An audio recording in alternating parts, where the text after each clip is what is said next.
Fase inicial. El jugador debe estar relajado y se sitúa en el lado izquierdo o derecho del punto central dependiendo de donde vaya a realizar el saque. A continuación, el análisis del movimiento.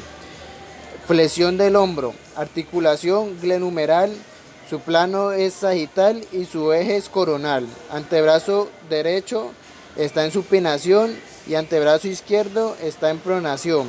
Su articulación es radiounal proximal y su plano es transversal y su eje vertical. Flexión de falanges.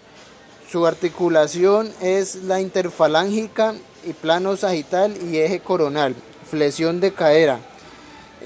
Articulación costofemoral y su plano es sagital y su eje coronal. Flexión plantar del tobillo.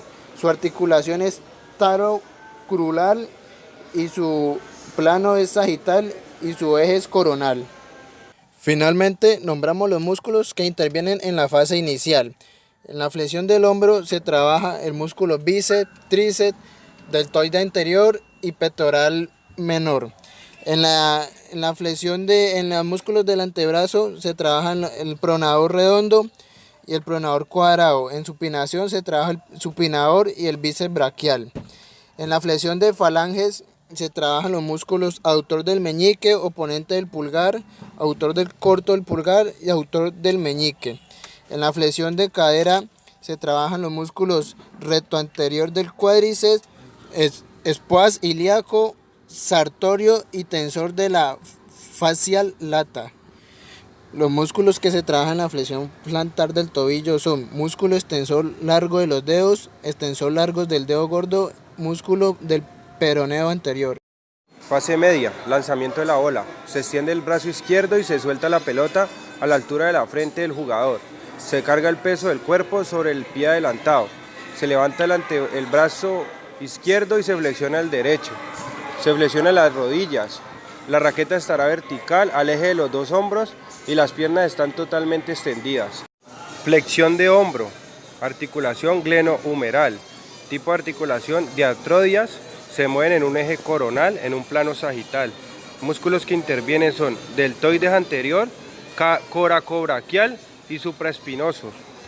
Abducción de hombro, articulación glenohumeral, tipo de articulación diartrodias, eje sagital, plano coronal.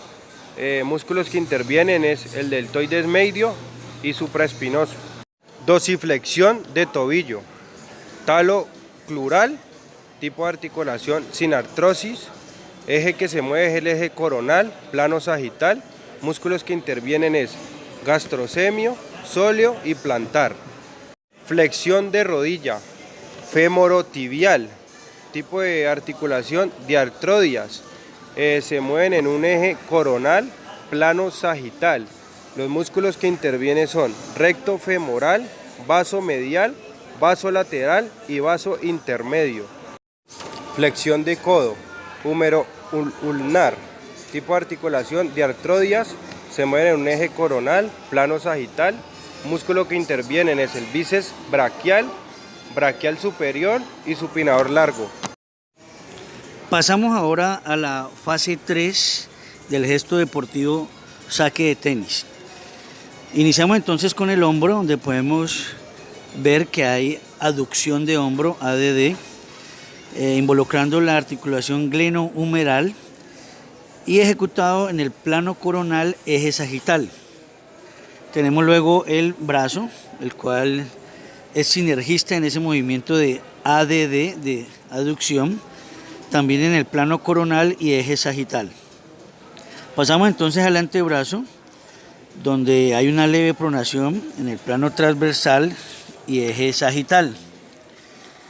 Luego está el flexor de la muñeca, el cual pasa a ser un músculo agonista en esa flexión de muñeca. Podemos mencionar también que esos flexores de la muñeca se ven involucrados en las 3 fases del gesto deportivo. Pasando a la cadera, podemos mencionar que hay flexión de cadera involucrando la articulación coxofemoral. Luego está la flexión de rodilla involucrando la articulación femorotibial, y donde esas dos flexiones, la de cadera y de rodilla, se desarrollan en el plano sagital, en el plano coronal, eje sagital. Pasamos luego al pie, vemos que hay una inversión de pie, involucrando la articulación talocrural, desarrollado en el en el plano sagital, eje coronal. Trabajo presentado por Steven Saacano, Elivier González y Francisco Rodríguez Sánchez, estudiantes de licenciatura de Ciencias del Deporte y Educación Física de la Institución Universitaria Antonio José Camacho en la asignatura de Anatomía Funcional.